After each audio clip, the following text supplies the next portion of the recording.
नमस्कार और स्वागत है हमारे आज के विचार विमर्श में। आज हमारे पास ना कुछ बड़े दिलचस्प हस्तलिखित नोट्स आए हैं और ये भारत की राजभाषा नीति और जो शास्त्रीय भाषाएं हैं उनके इर्द गिर्द घूमते हैं।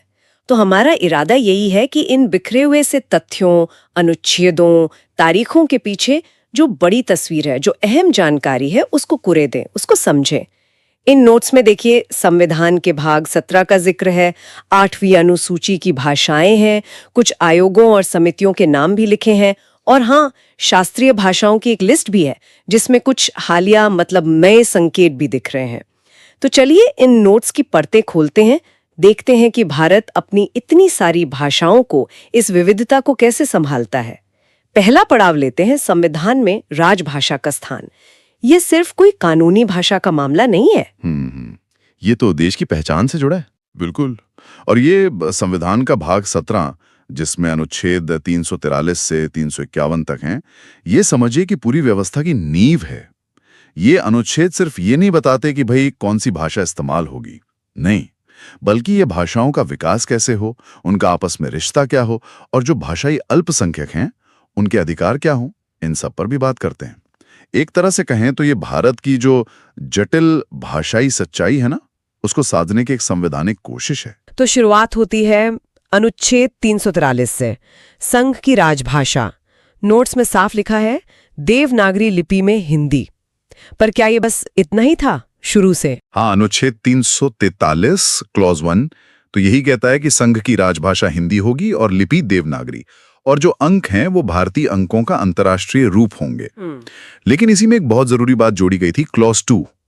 उसने कहा कि संविधान लागू होने के बाद, मतलब अगले 15 साल तक, यानी 1965 तक, अंग्रेजी का इस्तेमाल उन सभी सरकारी कामों के लिए होता रहेगा जिनके लिए वो पहले से हो रहा था। तो ये एक तरह का ट्रांजिशन पीरियड था, ताकि एकदम से सब कुछ बदल ना जाए। अच्छा, मतलब शुरुआत से ही एक बैलेंस बनाने की कोशिश चल रही थी। हाँ। ओके। और फिर आता है अनुच्छेद 344। ये राजभाषा पर आयोग और संसदीय समिति की बात करता है। हाँ। इसका क्या मकसद था? इसका मकसद था कि जो राजभाषा नीति बन रही है वो लागू कैसे हो रही है, उसकी समीक्षा हो और आगे के लिए सिफारिशें दी जाएं। देखिए, अनुच्छेद 344 राष्ट्रपति को यह अधिकार देता है कि वो संविधान लागू होने के 5 साल बाद और फिर हर 10 साल बाद एक कमीशन, एक आयोग बनाए। इस आयोग का काम था कि हिंदी का प्रयोग धीरे धीरे कैसे बढ़ाया जाए, अंग्रेजी का प्रयोग कैसे कम किया जाए, इन सब पर सुझाव देना। और हाँ, इसी अनुच्छेद में एक पार्लियामेंट्री कमेटी, मतलब संसदीय समिति बनाने का भी प्रावधान था। अच्छा। हाँ जी, जो आयोग की सिफारिशों की जांच करके राष्ट्रपति को अपनी राय देती।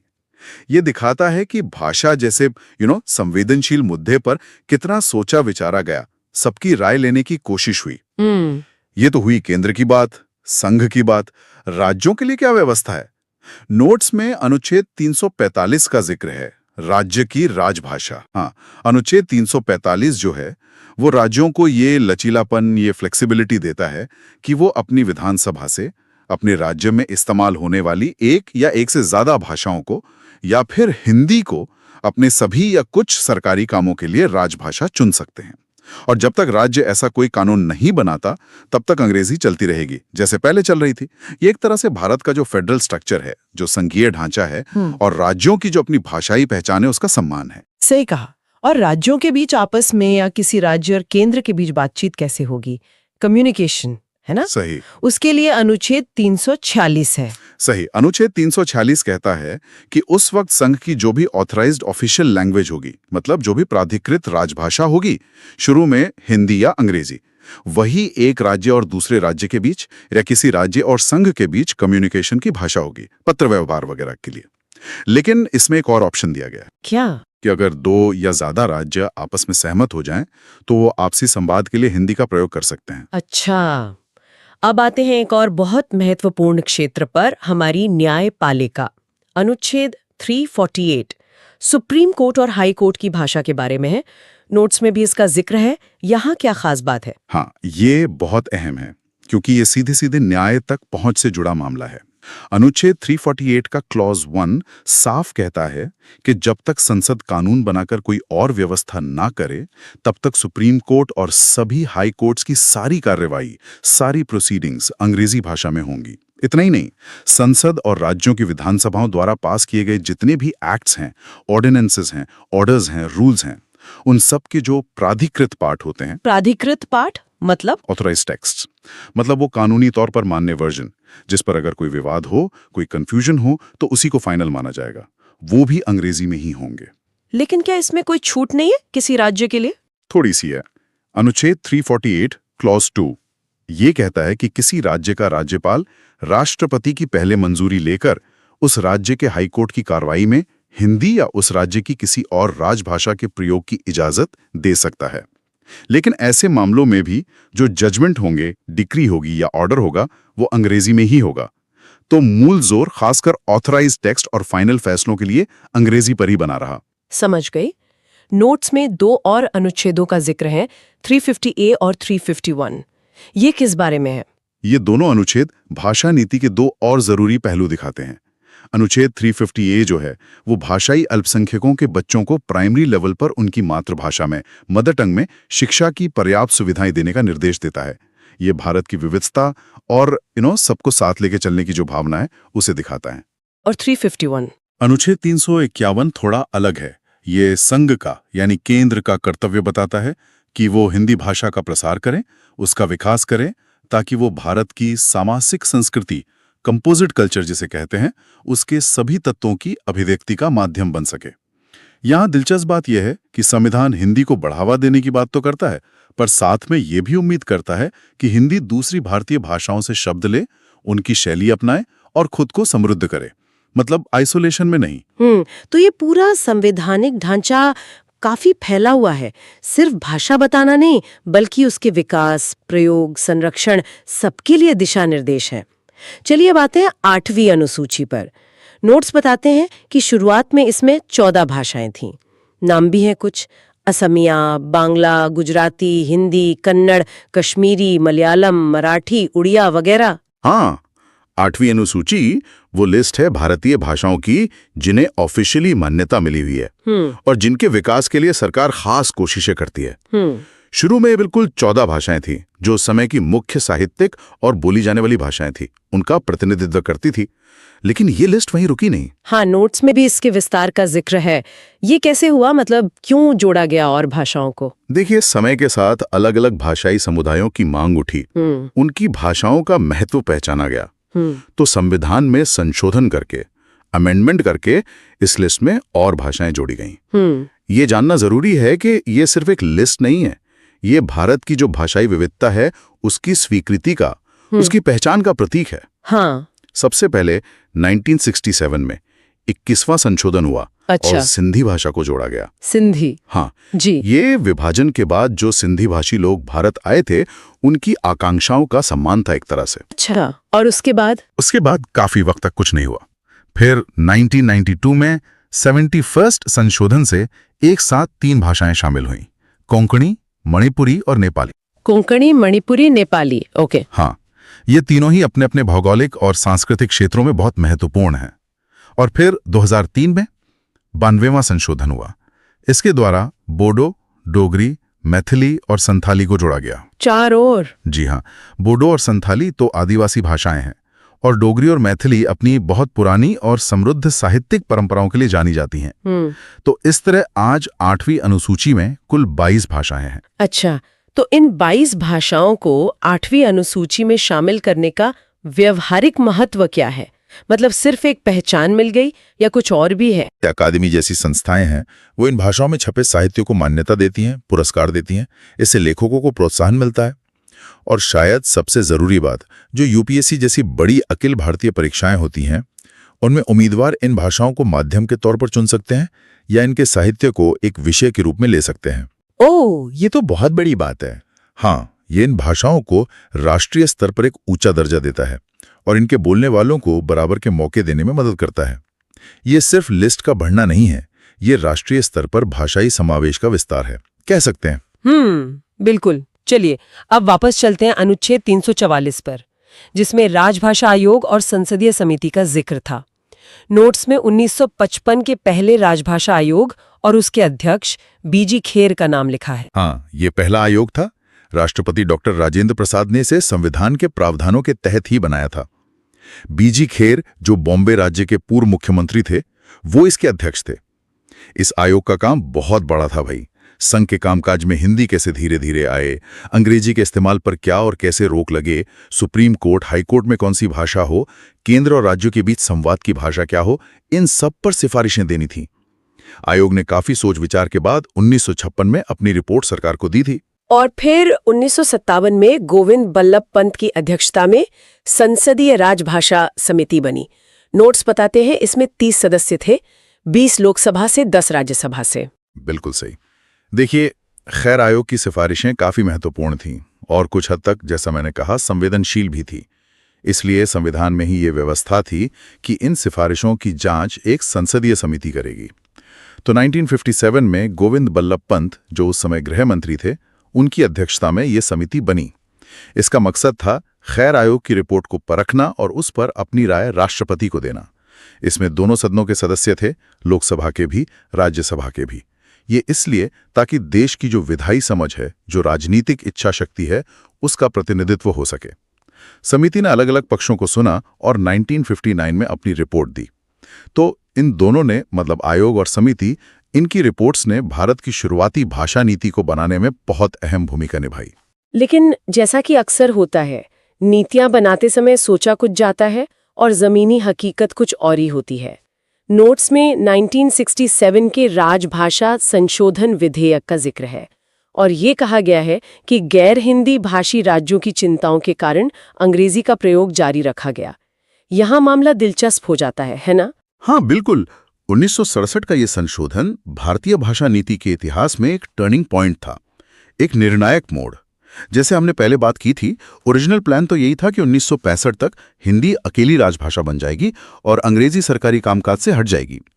लेकिन जैसे जैसे 1965 नजदीक आया, कई गैर हिंदी भाषी राज्य, खासकर तमिलनाडु में, इसका जबरदस्त विरोध होने लगा। विरोध क्यों? उन्हें डर था कि हिंदी को अकेली राजभाषा बनाने से उनके हितों को नुकसान होगा, खासतौर पे सरकारी नौकरियों और शिक्षा के क्षेत्र में। उन्हें लगा कि वो पीछे रह जाएंगे और ये विरोध काफी हिंसक भी हो गया था। ओहो, तो ये संशोधन उसी विरोध का नतीजा था? बिल्कुल। स्थिति काफी गंभीर हो गई थी। देश की एकता बनाए रखने के लिए उस समय के प्रधानमंत्री लाल बहादुर शास्त्री जी और बाद में इंदिरा गांधी जी की सरकार ने आश्वासन दिया। आश्वासन ये था कि अंग्रेजी का प्रयोग तब तक जारी रहेगा जब तक गैर हिंदी भाषी राज्य चाहेंगे। इसी आश्वासन को कानूनी शक्ल देने के लिए 1967 में राजभाषा अधिनियम 1963 में संशोधन किया गया। इस संशोधन ने अनुच्छेद 343 में जो 15 साल की लिमिट थी, उसे प्रभावी रूप से हटा दिया और कहा कि हिंदी के साथ साथ अंग्रेजी का प्रयोग संघ के उन सभी सरकारी कामों के लिए जिनके लिए वो पहले इस्तेमाल हो रही थी और संसद के काम के लिए भी अनिश्चित काल तक जारी रहेगा, इंडेफिनेट पीरियड तक। तो इसका मतलब ये हुआ कि इसने सरकारी कामकाज में द्विभाषावाद को, बाइलिंगुअलिज्म को परमानेंट बना दिया। बिल्कुल, हाँ, कह सकते हैं। इसने प्रभावी रूप से द्विभाषावाद की नीति को इंस्टीट्यूशनलाइज कर दिया, संस्थागत रूप दे दिया। जब तक सभी गैर हिंदी भाषी राज्यों की विधानसभाएं अंग्रेजी के प्रयोग को खत्म करने के लिए प्रस्ताव पास नहीं करती, तब तक ये व्यवस्था चलती रहेगी। ये एक तरह का प्रैक्टिकल सॉल्यूशन था जिसने उस समय के संकट को तो टाला ही, साथ ही भारत की भाषाई विविधता को मैनेज करने के लिए एक स्थायी ढांचा भी दिया। ये दिखाता है कि कैसे नीति को जमीनी हकीकत और लोगों की भावनाओं के हिसाब से ढालना पड़ता है। सही बात है। ये तो हुई राजभाषा नीति की कहानी। अब नोट्स हमें एक और दिलचस्प विषय की ओर ले जाते हैं, शास्त्रीय भाषाएं, क्लासिकल लैंग्वेजेस।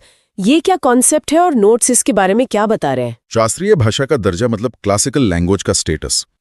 भारत सरकार कुछ खास भारतीय भाषाओं को देती है, लेकिन उसके लिए कुछ क्राइटेरिया हैं, कुछ मानदंड है जिन्हें पूरा करना होता है। ये एक तरह से उस भाषा की प्राचीनता, उसकी बहुत रिच साहित्यिक विरासत और उसकी मौलिकता को राष्ट्रीय और अंतर्राष्ट्रीय स्तर पर पहचान देना है। अच्छा, नोट्स में सीधे तौर पर तो मानदंड नहीं लिखे हैं? नहीं, पर आमतौर पर जो संस्कृति मंत्रालय के मानदंड हैं, उनमें शामिल है कि भाषा का कम से कम 1500 से 2000 साल पुराना रिकॉर्डेड इतिहास हो। हाँ। उसमें प्राचीन साहित्य या ग्रंथों का ऐसा खजाना हो जिसे उस भाषा को बोलने वाली पीढ़ियां एक मूल्यवान विरासत मानती हों। उसकी जो साहित्यिक परंपरा है वो ओरिजिनल हो, मौलिक हो, मतलब किसी दूसरी भाषा से उधार न ली गई हो। हाँ। और हाँ, ये भी कि शास्त्रीय भाषा और उसका जो आज का रूप है उसमें अंतर हो सकता है, मतलब क्लासिकल और कंटेम्प्रेरी फॉर्म्स के बीच एक डिसकंटिन्यूटी हो सकती है। समझ गई। और नोट्स में किन भाषाओं को ये दर्जा मिला है, उनकी लिस्ट दी गई है साल के साथ? हाँ, नोट्स के हिसाब से जो लिस्ट है वो इस तरह है। सबसे पहले तमिल, इसे 2004 में यह दर्जा मिला, शायद सबसे पुरानी जीवित द्रविड़ भाषाओं में से एक है। फिर संस्कृत 2005 में, भारत की ज्यादातर आधुनिक भाषाओं की जननी और विशाल धार्मिक, दार्शनिक, साहित्यिक ग्रंथों की भाषा। फिर 2008 में 2 भाषाओं को एक साथ मिला, तेलुगु और कन्नड़, दोनों द्रविड़ भाषाएं हैं जिनका अपना लंबा और समृद्ध साहित्यिक इतिहास है। तेलुगु और कन्नड़ 2008 में, ठीक है। फिर मलयालम, एक और प्रमुख द्रविड़ भाषा, इसे 2013 में क्लासिकल लैंग्वेज घोषित किया गया। और फिर ओडिया, ये इंडो आर्यन भाषा समूह की पहली भाषा थी जिसे 2014 में दर्जा मिला।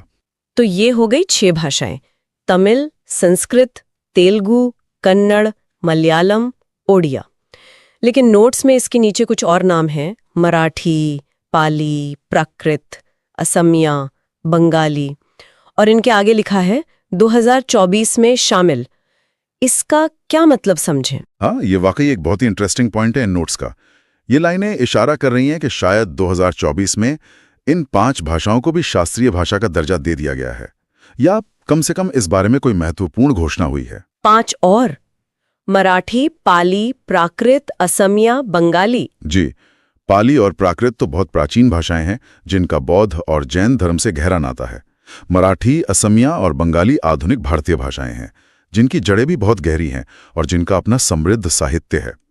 अब देखिए, नोट्स में इससे ज्यादा जानकारी नहीं है तो हम पक्के तौर पर तो कुछ नहीं कह सकते। हाँ, बस इतना ही लिखा है। पर अगर ये सच है तो ये शास्त्रीय भाषाओं की लिस्ट का एक बहुत बड़ा विस्तार होगा और ये दिखाएगा कि भारत अपनी और भी कई भाषाओं की प्राचीन और मूल्यवान विरासत को पहचानने की दिशा में आगे बढ़ रहा है।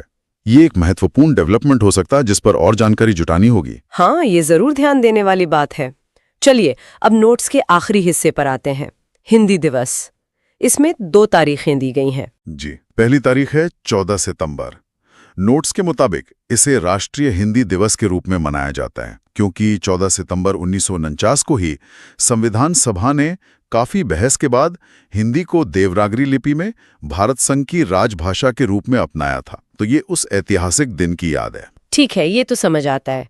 और दूसरी तारीख है 10 जनवरी, जिसे विश्व हिंदी दिवस बताया गया है, पर नोट्स में इसके आगे लिखा है 1949 नागपुर से शुरू। ये थोड़ा अजीब नहीं है? क्योंकि आमतौर पर विश्व हिंदी दिवस का कनेक्शन 1975 में नागपुर में हुए पहले विश्व हिंदी सम्मेलन से जोड़ा जाता है, और इसे मनाने का फैसला तो शायद 2006 में हुआ था। हाँ, ये नोट्स की एक खासियत है, कह सकते हैं।